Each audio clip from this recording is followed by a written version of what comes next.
For I know the plans I have for you, declares the Lord, plans to prosper you and not to harm you, plans to give you hope and a future. It is not that I'm brave, it is that I know what is worth being afraid of.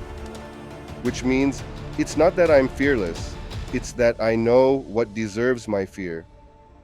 What Ezekiel knew, that God cannot be contained, that identity survives collapse, and that dry bones can breathe again, is still, after 2,600 years, absolutely worth knowing. Ezekiel's prophecies are basically saying God is seriously holy, justice isn't optional, and your choices actually matter.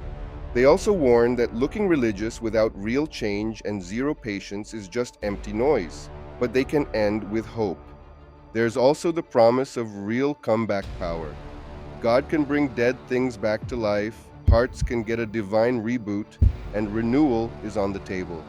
In other words, God sees the mess, demands repentance, and still knows how to fix what looks beyond repair. Open your